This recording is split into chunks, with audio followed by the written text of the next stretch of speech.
Hello, whenever ready. Can I be heard? Yeah, I can. Okay, thanks.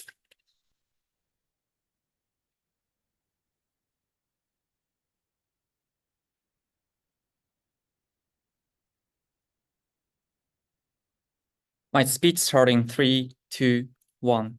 The crucial failure from the government side of the house is that as the point of information from the closing opposition directly hits the crucial point of the government, that they haven't really talked about how they define and how they explain the benevolent sexism is the greatest obstacle for the women. The burden of proof of the government side of the house under this particular motion is to show how this benevolent sexism is the greatest one. This means that the benevolent sexism is somehow deep and harsh and damaging in comparison to any other concept that exists in society. For example, I'm talking an example about hostile sexism or the unconscious biases, which is which towards the women, which is towards the women, and the historical records of women being unable to climbing up the social ladder whatsoever. This any other concept does exist, and I do think this other concept is somehow at least same harmful to the women. At this point, I don't necessarily think that the government side of the house explanation about how this benevolent sexism is the greatest obstacle is somehow enough. What the government side of the house told you is that it prevents women to climb up the social ladder, and that exists in the society. Okay, we completely agree with that, but we don't think that is the greatest obstacle to begin with. I'm going to talk about how the hostile sexism is the greater, if not greatest, obstacle for the women. The first question we need to answer is that what is it about hostile sexism in the first place? It aims to keep men's dominance, and it shows direct hostility to women who disobey the gender role or the gender stereotypes, for example. This means that in the substantial example that say some bad words to the women who is in higher position by saying, hey, that woman is in that position because of the existence of the quota, not having any skill, not having enough experience to be in that position. This sort of thing is a hostile sexism, which is more harmful to women to be successful in the current society. Why this hostile sexism is somehow impactful in comparison to any other sexism, i.e. benevolent sexism. The first thing we need to recognize here is that it has huge mental damage on the women, each individual women to begin with. The first thing we need to recognize is that it simply occurs, right? When someone surrounding you says something bad for you, there is certainly mental damage to you to begin with. But secondarily, I think it is important to recognize here is that in the situation where these women are said these bad words, it is somehow male dominant situation to begin with. That means that particular individual women might think, other men might think in the same way. That sort of idea is somehow dominant in that particular situation. This in these two way, mental damage towards these individual women is somehow impactful under this hostile sexism. But second thing we need to recognize about why this hostile sexism is impactful is that it creates narrative that the women is not powerful in the society, or women is not competitive in the society to begin with. For that reason, when some particular individual man says something bad for women, I think surrounding people tune into that hostile sexism to begin with.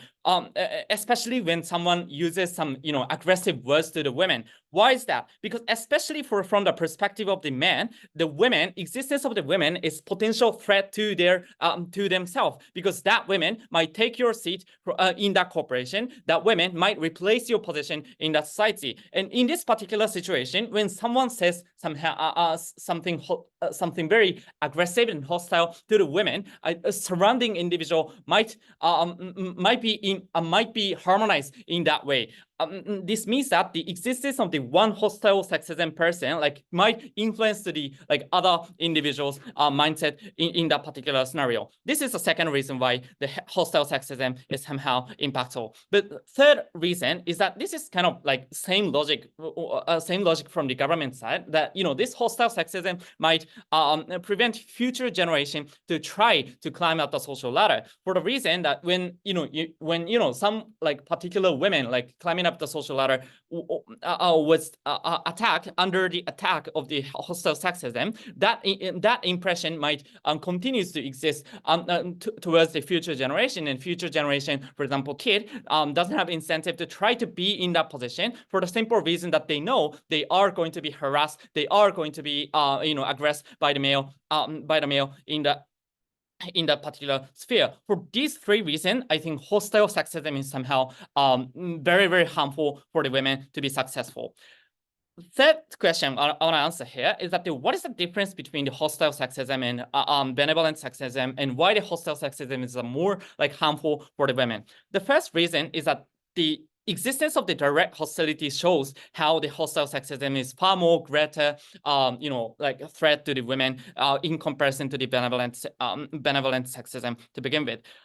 This is for the reason that when someone says something hostile towards the particular women, that means that that implies the existence of the malicious intentions of certain individual male in that situation. But benevolent like says it, but the person who endorsed the benevolent sexism doesn't necessarily have bad intention or the malicious intention to harass women, like attack women, right? Like they might think there is certain possibility that this individual like truly think of the benefits of the women, but the outcome of that is somehow toxic to begin with. On this like under this scenario, like under this like difference, I think there is possibility to be changed. It's more likely to possibility of change is more is larger under the benevolent sexism, for the reason that the intention of the individual is not really like attacking the women or like harassing women to begin with. But second thing we need to for this reason, I think the benevolent sexism is more like tangible to change, which means that it is not really harmful for women to be successful. It is not really like preventing women for climbing up the social ladder if they have opportunity. Proud to oppose this motion. All right, thank Elo for mock. DPM whenever ready. I'm audible. You are. Okay, thank you.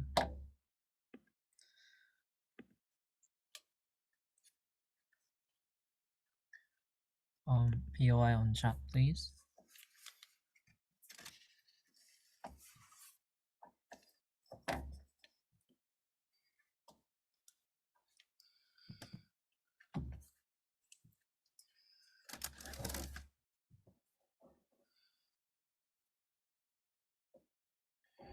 Right. I'd like to start my speech in 3, 2, 1. I think we have proven to you 3 important metrics to prove why this benevolent sexism is the greatest obstacle to succeed, which is 1, number, 2nd, intensity, and 3rd, flexibility. So before I move on to those comparisons, I just want to clarify one thing. So it's kind of a preemption to the closing half as well, but we think that the context of this debate is status quo, which means that opposition cannot bring the context where there were so many misogynists, like that there are only misogynists in society, right? Because we are talking about the impact of benevolent feminism, benevolent sexism, and other types of sexism in the status quo, which means that they cannot invent a whole new world where many people are, hostile sexism. So having said that, we have to look at the status quo and see the demography of the sexism and also intensity of the sexism in order to compare different types of sexism.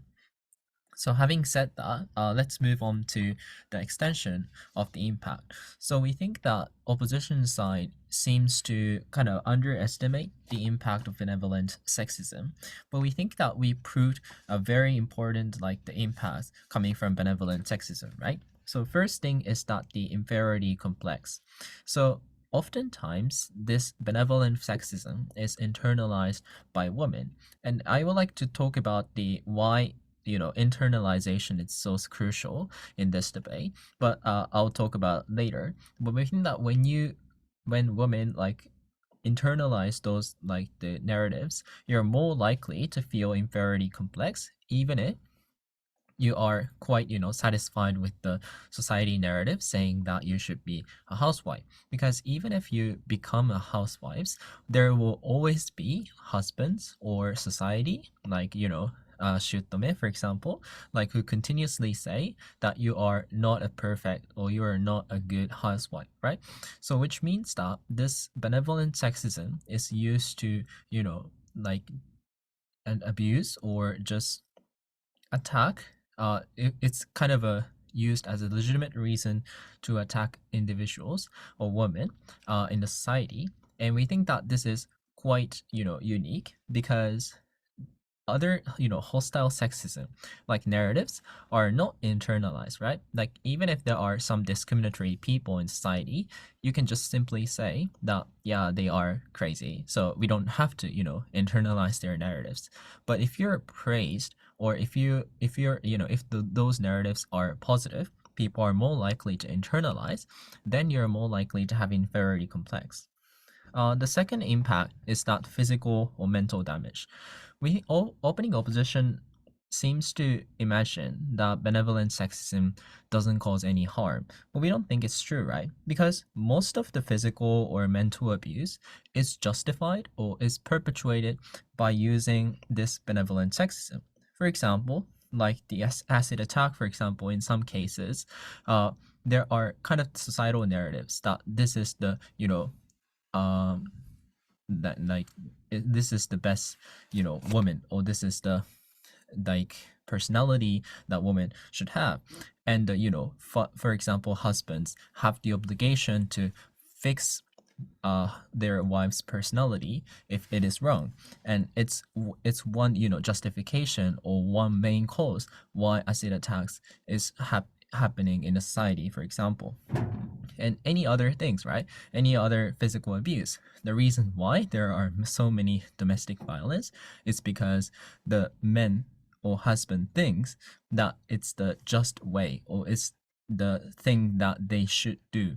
And it's basically coming from this benevolent sexism, like the narratives that glorify and shapes the ideal woman or ideal wives in the society, right? So we think that most of the this physical abuse or mental abuse is coming from this benevolent sexism, because if they don't like women, right? If they are misogynist or if they have hostile sexism, they don't get married. We don't think that they are approaching to women if they don't really like women, right? So that's why we think that those very proximate violence is coming from this this benevolent sexism. But third thing is that limiting choice. So we think that in many societies, what limits women's choice is benevolent sexism, because as we have proven, and opening opposition didn't attack, this limitation, like men or companies don't want to be recognized as a very discriminatory actors. That's why they want to use more accessible way of perpetuating sexism, which is benevolent sexism. And that's why it's the likelihood analysis, right? We think that it's more likely that companies or men use benevolent sexism to limit the choice. We think that they said that there are some affirmative actions attacked by hostile sexism, but probably like in the society where benevolent sexism is so prevalent, these kind of affirmative action is not happening in the first place, because they are women there is a narrative saying that women should stay in the place where they can perform the best, which is like, at home. So having said that, let's compare these things, right? So firstly, about number. As we have proven, companies or men don't want to be misogynist because sexist or discriminatory people are seen as negative, and there are liberal companies or liberal customers who don't want to buy things from this sexist companies. That's why the benevolent sexism is often used, justified. That's why they are big in number. But secondly, about intensity. So they might think that, intensity is higher in the hostile sexism. Well, as we have proven, internalization is very important because narratives not internalized have far less significant impact for people. When you think the narrative is true, you will get the significant damage from that internalization. But thirdly, flexibility. We think that it's far less possible to change benevolent sexism because people think that it's a good thing compared to very discriminatory one, which is very easy to attack. For those reasons, not happy to propose. All right. Thank DPM. DLO whenever ready. Can you hear me? Yeah, I can. Thank you. So I'm going to start my speech in 3, 2, 1.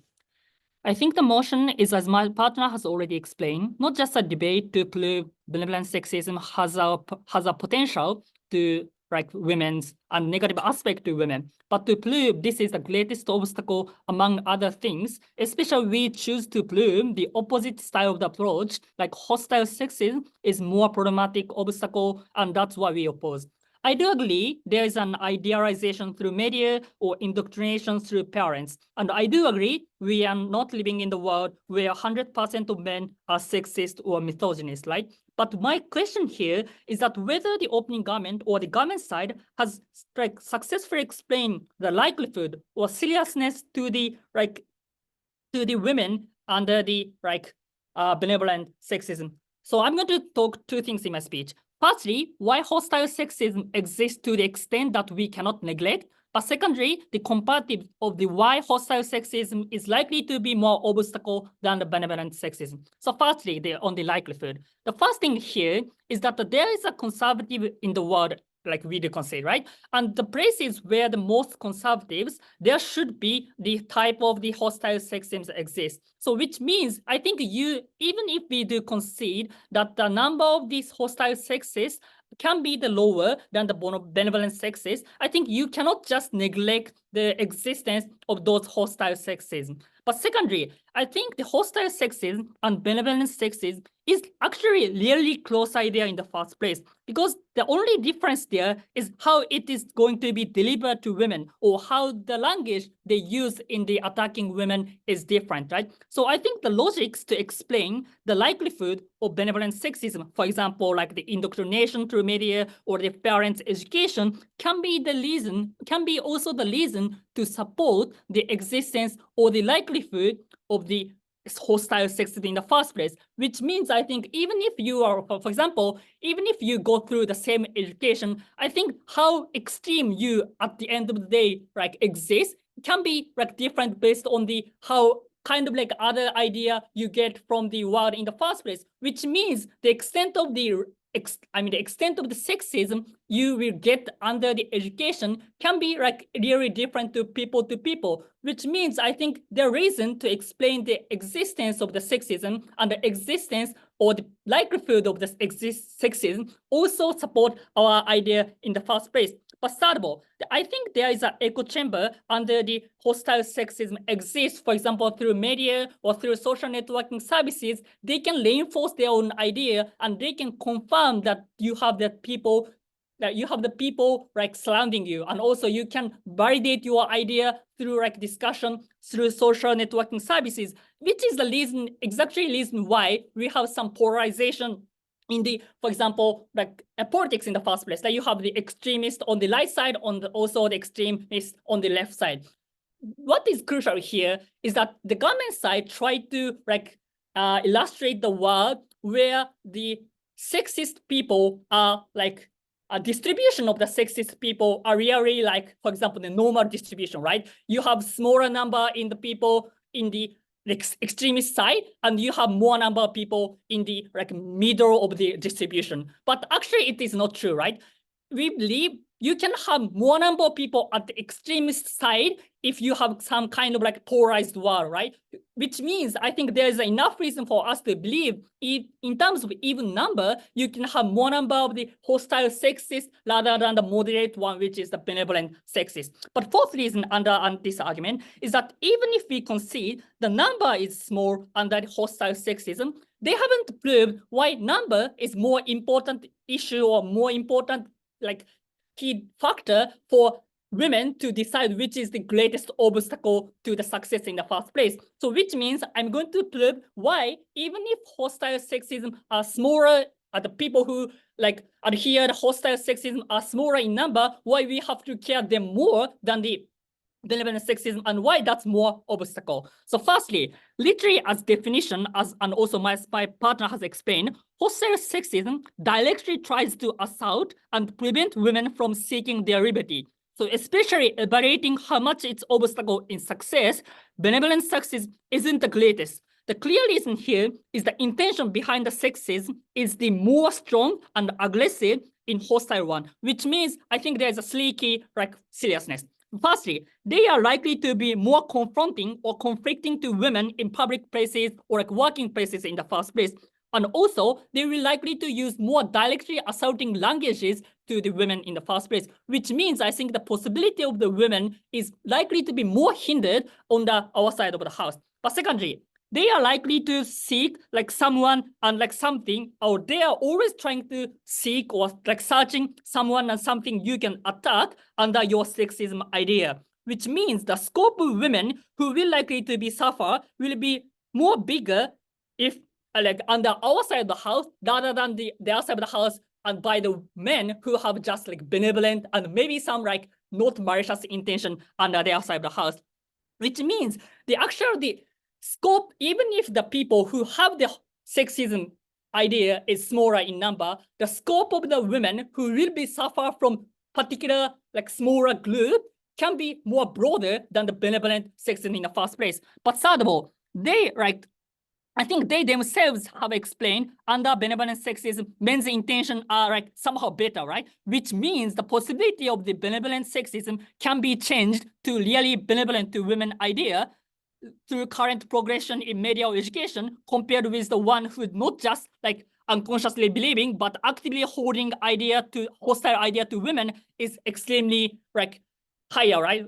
Which means the benevolent sexism can be like more like moderate and can have a possibility to be changed in the first place. But secondly, the first comparative I have made is that based on the seriousness of the harm. But there's also comparative based on the urgency, right? The firstly, I think someone needs support is someone under the direct assault, like obviously who have like worse like mental condition is someone who is directly being attacked by the sexist rather than being like benevolented by the women, benevolented by the men. But also, I think the type of mental harm or physical harm, like limitation of the promotion has time limitation, which they can like bear with, right? Which means I think in terms of the urgency, I think the benevolent sexism can be like less prioritized rather than hostile sexism, which can be like cause the broader harm to the women. Proud to oppose.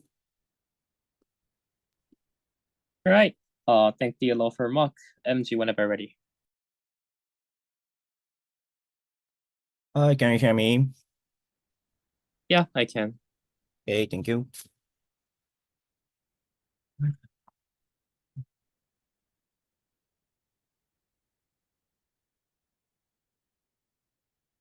I'm a member of government, Mizuki Kusaka. If you have a POI, please chat me.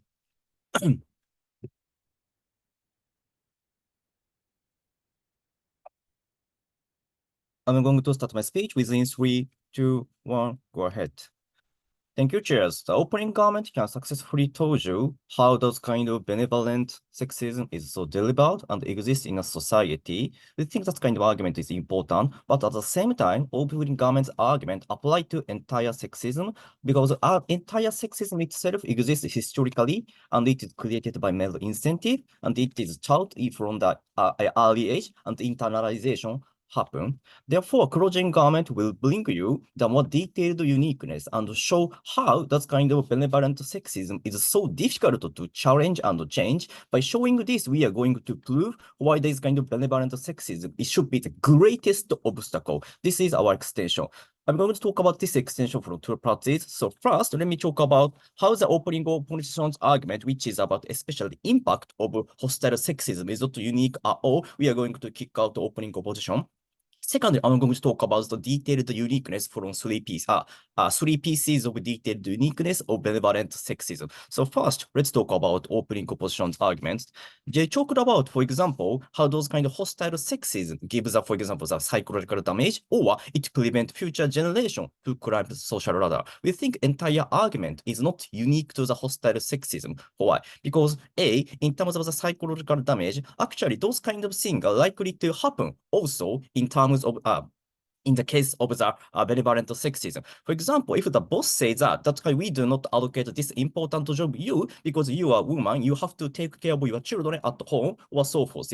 In this occasion, female themselves have to feel because I'm female, my chance will be lost. Or even if bosses that do not directly mention that kind of thing, actually, as far as those kind of benevolent sexism, those kind of concepts exist, those kind of women have to doubt that kind of the, for example, choice or for example, decision or allocation of job from bosses. It might those kinds of risk, those kind of boss do not give me, for example, important task or suppose because I'm female. As far as those kind of things exist anyway, they have to suffer from their own gender. Therefore, we think those kind of things are likely to happen. Or in the case of the, for example, Islamic country, for example, women are not, for example, women are forced to wear, for example, the burqa or sin in order to hide their face. That's kind of narrative exists because in order to protect you, we force you to wear those kind of things to hide your face. But in this occasion, actually, because you are female, your choice to wear what you want are restricted. Therefore, those kind of psychological damage are not unique at all. Secondly, about the climbing up the social ladder, we think it's not also unique. Why? Because in the case of the benevolent sexism, for example, bosses think that we do not promote you, a female worker, because it might be heavier burden for the especially women. Or, for example, constructive company does not employ female physical labors because it might be, in this occasion, female have to shoulder very heavy thing. It is very difficult for them. Even the viewpoint of paternalism, they do not employ or so forth. It means that in the benevolent sexism, structurally female choice are more likely to restrict it and minimize, less promotion are likely to happen. Therefore, climbing up the social ladder is also not the unique issue of the hostile sexism. Therefore, we think opening opposition's impact are not capable, does not have any meaning in this debate. Having shown that moving to the second extension, our uniqueness, there are three parts exist. First is about the difficulty to accuse from two reasons why. Actually, benevolent sexism is based upon the benevolence, which means that it is difficult for women to reject others' benevolence. Because in this occasion, as natural incentive human beings or social narrative, when you reject others' benevolence, it is feels as, for example, sense of guilty or feel sorry for others. For example, if the others bosses or for example, male say, I do this job for you, even though it's not you want it, actually it's not your will, it is difficult for you to say, why you did that? This is my task. Why you deprive my job? It is difficult for you to say that kind of thing. But B, especially those kind of benevolent sexism are more likely to ban by evaluator who are power in position. For example, in the case of the family, for example, husband who earns the money most in the family and control family budget, or in terms of the company or some organization, bosses are likely to do that kind of the benevolent sexism. Therefore, it is fearful for you to make the evaluator get angry or feel, for example, shame or so forth. Therefore, it is difficult for women themselves to accuse those kind of things. Second uniqueness is that, 応募ですかね、どうぞ。Even if we concede that difficulty of the change exists in the benevolent sexism, how that can be translated into the greatest obstacle to women in the first place? I'm going to talk about it in my extensions latter part later. Right. So moving to second uniqueness. The second uniqueness that it is difficult for evaluator or male themselves to realize this is offensive. Why? Because A, those kind of the evaluator themselves do not think that's sexism because they themselves distinguish benevolent sexism and other sexism. They think I'm rather ally of women, I'm the side on the women. This is the kind action for the women. I'm not sexism who are directly damaged, who directly look down women. Therefore, it is difficult for them to realize they themselves are one of the sexist. But B, as I told you, those kind of women themselves, it is difficult to reject, which means that rather those kind of women likely to give the thank you feedback for those kind of bosses, or for example, evaluator or so forth is that as thank you for your own action or choices, or for example, challenge or so forth. In this occasion, those kind of evaluators are likely to think that my action is true, my action is correct. Therefore, those kind of the vicious cycles, echo chamber likely to happen.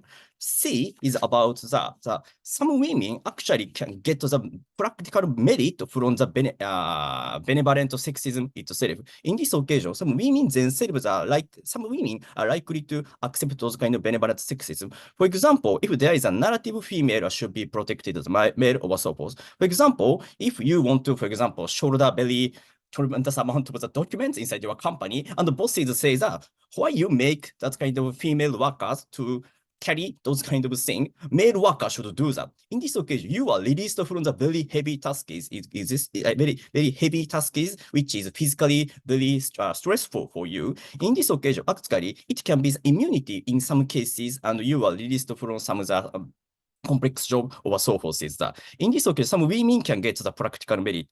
From those kind of the uniqueness, unique aspect compared with other hosts, it is difficult to accuse, it is difficult for those kind of evaluators to realize, and moreover, unification less likely to happen. That's why it is the greatest obstacle. So I strongly beg to propose. Thank you. All right, thank MG for mock. Emma, whenever ready.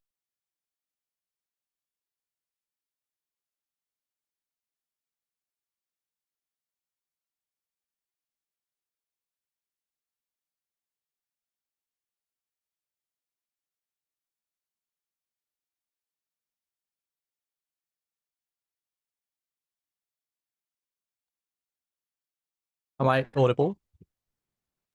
Yeah, you are. Okay. For POIs, you can just voice out or use the chat as well. Both are fine.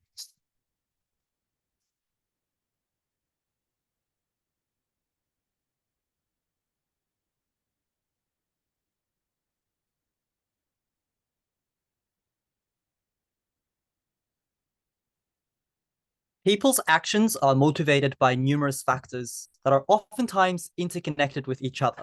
So for example, using OG's characterization, when people insist that women need to be protected, and for that reason we must keep them in-house, it could be motivated by benevolent sexism, but it could also be a rhetoric used by people that are malevolently sexist, or it could be motivated by reasons of self-interest or religion. We don't know which one is the root cause. So in that sense, this motion asks us to do the impossible of finding what the greatest cause is, or what the root cause of that problem is. And for that reason, we must assume a hypothetical scenario in this motion where people truly practice benevolent sexism, and whether or not that person would contribute to the movement that protects women's rights in general, or it goes against it. And that's what we're going to do under closing opposition. A couple of observations regarding opening government before I move on to my extension. Firstly, as I've already kind of insinuated, I think they're incredibly unclear on whether or not this is the greatest obstacle. They kind of go about this question without really answering the POI that I gave to the Prime Minister speech. Our claim is that it is actions that OG characterize are oftentimes a result of a combination of multiple different factors. And what OG needed to do is to show that this narrative, for example, creates a whole new set of, or whole new generation of sexist people that wouldn't have become sexist without this narrative, which I don't think OG did in this debate, unfortunately. Secondly, I think they operate under a very nebulous and unclear, inconsistent context, I would say, because while they claim that this motion should be about the status quo. They also like kind of imagine a world where the norm that people should stay in house, women should stay in house, is particularly dominant. I'm not sure where they live in or to what extent they believe in the scale of sexism. I would argue that they concede to our case or our view of the world where women are pretty much under discrimination in many places around the world. A little bit of comment on CG then. I think their main extension is the idea that it is difficult for women to reject proposals that merit women or that seemingly merit women because they are seen as actions of benevolence. Two responses. Firstly, I think you need to recognize the comparative because often it is way more difficult for women to challenge things that are more pressuring, i.e. Malevolent sexism. It is difficult for women to stand up against your boss when they are confrontational to you.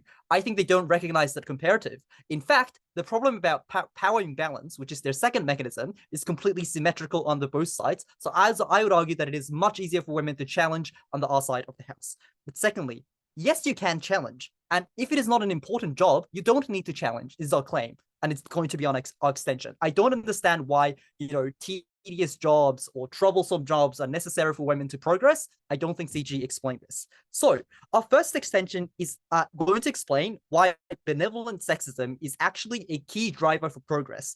This is different from opening opposition because their claim is that hostile sexism is worse, and they give a nebulous comparison, which I don't think is resolved in the opening debate. Our claim is that it is actually positive, and for that reason, it is definitely not the greatest obstacle. So let's use OG's characterization. Their characterization is that media has a huge influence. People are educated from young age, and that's why people believe in this particular form of sexism. I agree. For example, the idea of chivalry in the West is particularly plausible, particularly palatable to a lot of the people that are oftentimes conservative as well. Our claim is that this is oftentimes a first step towards inclusion and eventual success of women, and therefore is not the greatest obstacle. Why is that the case? Firstly, it allows the feminist movement or women in general to convince other men who are particularly and oftentimes conservative in these contexts. For example, when women say that I am not happy when I am forced to stay at home, how would you react? I would argue that people that practice and believe in benevolent sexism, their reaction would be to ask themselves whether or not this is the best option for that woman in front of you, because obviously it is not the case that you're protecting women insofar as you're asking her to do something that she's not happy with. So it creates the norm that it is wrong to go against what women want to do, and therefore actually gives agency to women. And in that sense, it is able to include men into the movement, which is necessary for feminism to do anything in areas where resources are lacking. Secondly, it gives feminists the weapon to accuse people that are anti-feminists, because now you can claim that women are hurt. And to the extent people, for example, in society at a great scale practice benevolent sexism, when women claim I'm hurt by these sexist, for example, you would have the leverage of asking the society in general to criticize, to frame out those people that are attacking feminism. That is important because women can now have a claim against sexist barriers that exist in society, which I also think is important. The conclusion of that is that it actually promotes the progression of women in society. For example, you have far more protection of women in corporate structures, offering them mechanisms to escape, for example, things like sexual harassment. Or you have more cases of affirmative action. We understand that these are not perfect, but definitely are beneficial for women's progress, particularly in contexts where they don't have that resources in the status quo. Before I move on to explaining why that's the case, yes, OG. I think we characterize that these narratives are made by men, which means that the meaning of protect is also shaped by men, which means that it is not necessarily aligned with the woman's interest. I mean, the first response is that if you think protecting women is important, when women are not protected because they say that they're not protected at home, they have other things they want to do, obviously you should listen to them. Is the norm that we stand behind on the our side of the house? But secondly, if people are not convinced by that particular narrative, I would say that the cause of that person or like the motivation that's fundamental in that person is different. For example, the idea that women are less capable or not rational at all so that they cannot make decisions for themselves. That is not benevolent sexism, which proves that the obstacle is something else. That's your burden in this debate, which you did not accomplish. So we understand that this is not perfect, but oftentimes having women leader, for example, allows better management of corporations that are more capable of including women into the structure. Oftentimes they work as a symbol which motivates more and more women to come to workplace. I think that's in the long term very important. Obviously, OG's claim was that Western countries, we need to look at the reality. Yeah, maybe this doesn't apply in Western progressive countries, but the majority of women are suffering in developing countries, which we think is the more important context in this debate. So on the question of weighing, we think our context is far more important. And for that reason, definitely it is not the greatest obstacle. In fact, it is a good facilitator of the movement, and that is why we oppose. All right, thank Emma for remark. Gob, whatever, ready.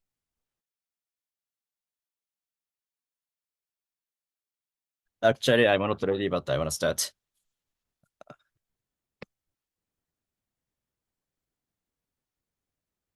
I'm going to whip, same as MZ. Mizuki Kusaka, gender pronouns he, him, and if you have a chat, PY, please chat.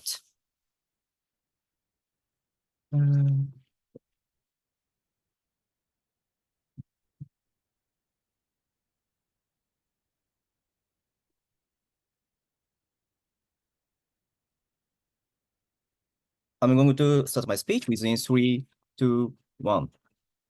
What CZ did in this debate is the greatest contribution because A, we told you how the prevalence and impact from the hostile sexism, which is given by the opening competition, is not exclusive at all, but how the possibility to tackle and change are more likely to be unique in the case of the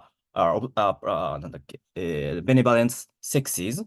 By reason why that's kind of by showing that kind of thing, we told you the reason why it should be the greatest obstacle and difficult to counter and difficulty to stop. Because the sexism itself, entire sexism, is historically and broadly and deeply rooted in the society, as the opening half mentioned, unfortunately. And vast majority of females are deprived of their own choice and unfairly looked down. And this is a past and present situation. Therefore, for the better future, how to make the women's success is a very important thing in this debate. Therefore, removing obstacle, removing bar is a very important matter.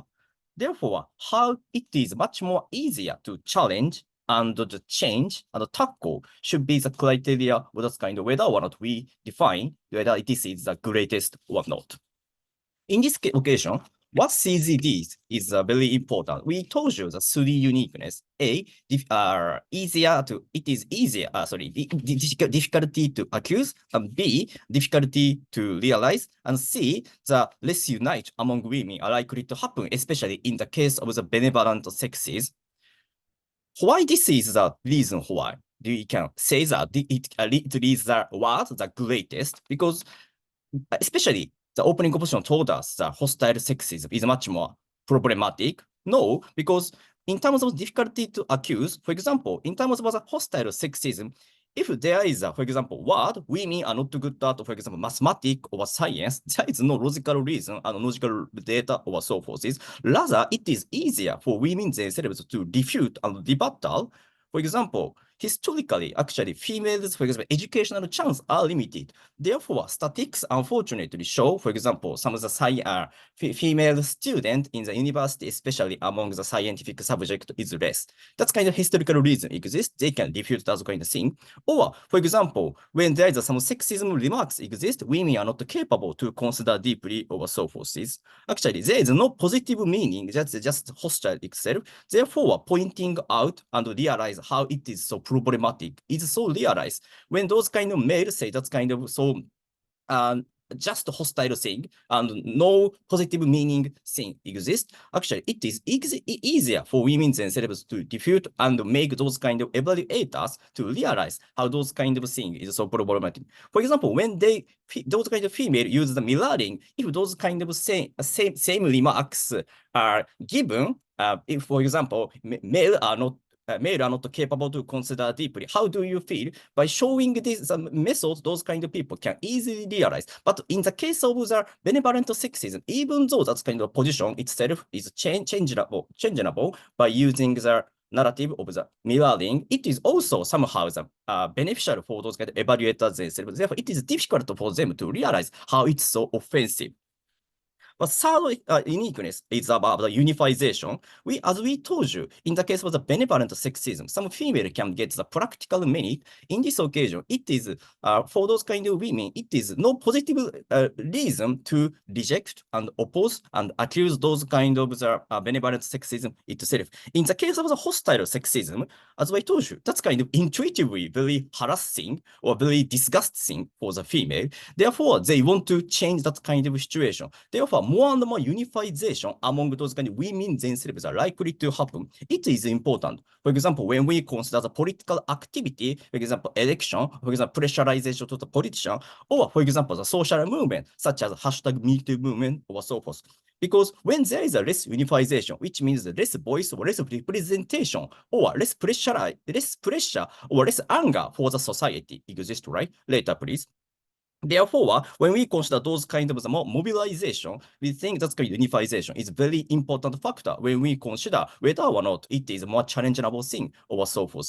Therefore, as far as those kind of the benevolent sexism is difficult to accuse, difficult to realize, and for example, make the border to unite, we think it should be the greatest obstacle when we consider those kind of female successes. Therefore, we think that closing garments extension is the most important in this debate. Having shows that moving on to the entire round. Before that, どうぞ、CEO. Why are forms of oppression, which women themselves fail to realize, the greatest obstacle for women's success? Because as we told you, simply, when those kind of if there's less realization, it is difficult to change. We are talking about as far as those kind of difficulties, much more it should be the greatest. This is our answer. So let's talk about the entire debate. Opening half, unfortunately, failed to compare, for example, whether one of those kind of hostile sexism or, for example, the benevolent sexism, which is more greatest, because in terms of the impact, in terms of the number, in terms of the uniqueness, they failed to the lack of analysis, right? Especially in the case of the opening opposition, they told us, for example, in terms of the damages, or for example, in terms of the long-term aspect, that's kind of the hostile sexism, much more serious. But we told you, especially for the member of government, how those kind of things are not unique. Even in the case of the benevolent sexism, those kind of things are likely to happen. Therefore, we think opening a half debate does not make any sense when we consider the word greatest. Secondly, closing garment. The closing garment told us how those kind of benevolent sexism is somehow rather beneficial for the women. For example, in the corporation's structure, in order to protect the women from the sexual harassment, it's important. We think it is so not important argument because why in order to protect, for example, harassment, benevolent sexism is important because those kind of sexual harassment should be protected not by the male but by the, for example, company or for example, organization itself. Why by male those kind of harassment should be restricted? Why benevolent sexism is important to protect those kind of women? That's kind of the concept to protect the people who gets the harassment, who gets the damage is enough. Why benevolent sexism is important in order to stand their merit. As far as they could not prove, our uniqueness still stand. That's why closing garments take this debate. Thank you. All right. Think of whip, then up whip whenever.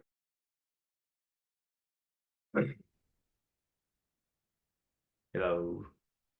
Can you hear me? Yeah, I can. Thank you. Wait. My debate starts. 3, 2, 1. Thank you very much, Chairperson. Good morning, everyone. Long time no see. I have come back to this debate community, and I'm enjoying this tournament very much. I would like to evaluate this round from 3 criteria. First of all, what's the parameter for the term greatest obstacle? Secondly, what's the ways in which we understand the realistic mechanism and likelihood of achieving the near-term tangible success of women? Thirdly, what is the realistic milestone and a timeline for the progress for change? First of all, what is the parameter for the term greatest? This is a direct engagement to opening government. 2 things here.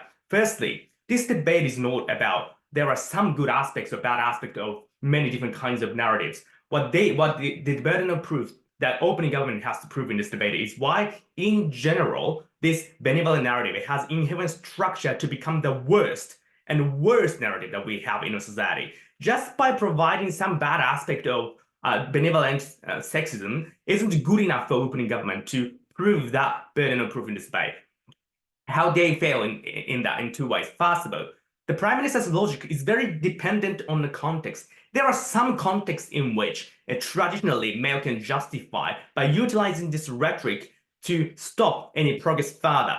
Yeah, there are some contexts that exist as such, but there are many other different contexts in which this sort of benevolent sexism is necessary to compel men to trade off their rights against the interests of women. The conclusion is that their conditions and context is very narrow. Therefore, they can't just prove that this is the greatest obstacle as long as there are both paradigm narratives exist in this debate. Both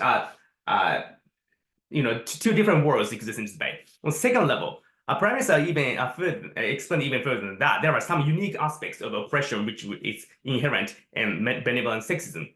So there are some bad people who are abusing these rhetorics. But we understand there are some limited number of bad people who are leveraging or abusing these rhetorics to discriminate women. But that's a sweeping generalization to say that this narrative is worse in all circumstances. So we need to focus on those who actually believe in this benevolent sexism and practices for the purpose of good. And that's the main characterization that should come out in this debate. And that's how Tota extended in his speech. So by contrast, we have provided there are a plethora of positive aspects which is inherent in benevolent sexism, and that's our second extension. The conclusion in this metric and parameter is that as long as opening government pointed out some negative aspects of benevolent sexism and some positive aspects of other sexism, they haven't sufficiently proven that this is being the greatest obstacle in this debate. Therefore, OG is already kicked out in this debate. Secondly, what is the realistic mechanism and likelihood of achieving a near-term tangible success of women? And this is a direct engagement in comparison with the opening opposition.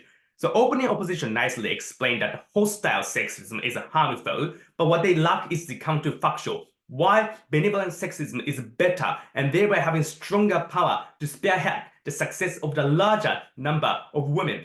We have extended a lot of reasons why, and benevolent sexism play a positive role in our society, thereby showing that this is not the greatest obstacle.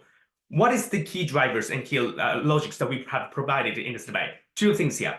Firstly, benevolent sexism is effective to persuade counterparts male.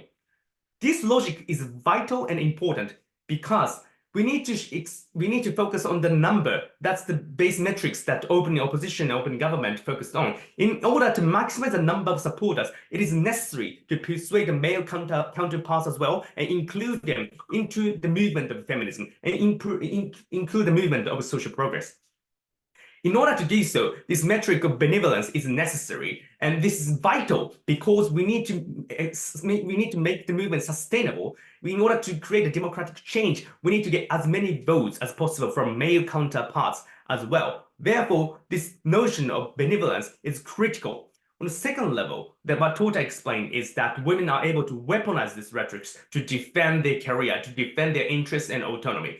This rhetoric, this logic is also vital in this debate. Because we, closing opposition, are willing to engage with the worst scenario in this debate, we are happy to engage with the worst circumstance. That is to say, women can be oppressed, can be suppressed in our society.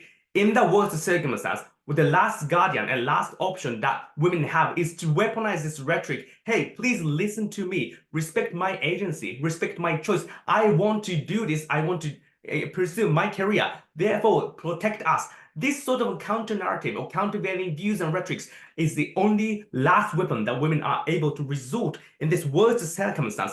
Therefore, this logic is vital in this debate. Conclusion is that benevolent sexism is really good because it empowers women in many circumstances, even including developing nations, unlike very narrow scope of the first world countries in this debate. Therefore, it's hard to prove and it is hard to assert that benevolent sexism is the greatest and worst obstacle in our society. I'd like to take a point from opening. Go ahead. So I think the root cause of why these benevolent sexism happen is, for instance, that there's a narrative that women are inferior to men, therefore we have to protect. What is the exact sexism that is benevolent on your side of the house? No, I think that's already conceded by opening government and opening government and closing government as well, that the sense of appreciation, we need to give remedy to women as much as possible. This sort of arbitrary and extra protection is needed for women because they are fundamentally incapable of defending up against standing up for their own rights. Therefore, we need this kind of presumptuous intervention. And that's the kind of characterization exactly given by closing government. And this is actually good. That is my third parameter in this debate. What's the realistic milestone and timeline of this debate? What closing government explained in this debate is that this benevolent sexism is difficult to accuse, and it's hard for men to realize that they are offensive. I think that is good. Why? Because one, this is a fast entry barrier for men to become aware of the issues related to feminism and women's rights. It's much better for men to become some sort of to be helpful for women to become the ally of women rather than trying to push their own agenda. Secondly, for women, closing government conceded that there's some practical merits for women, and that's better because in a context in which it is traditional norm exists, this is very difficult to materialize even some sort of tangible benefit, even some minor tangible benefit for women. In that specific context, it is great that some practical merits and benefits are materialized because of this narrative. Therefore, in the near term, in a short term, we believe this benevolent feminism, benevolent sexism is good. It's hard to achieve genuine equality. That takes a time in the long term. We need to prioritize the effect. Thank you. All right, thank Optician Web, and thank everyone having this amazing round. コミの方なんかありますか？お疲れ様です。皆さん、一つだけ、コミの方からありまして、パネル1の方が、この部屋いらっしゃってないので、小林さんにお伝えした通り、パネル、ロングダイアグナルの OGC 用の方は、パネル2の方の OA を聞いていただくのはもちろん大丈夫なんですけれども、フィードバックは出さない、他の部屋とのフェアネスのためっていう形でお願いしたいと思います。伝わってますでしょうか？はい。じゃあ、リホさんは、ブレイクアウトルームで準備した後、じゃあなんか、ディベート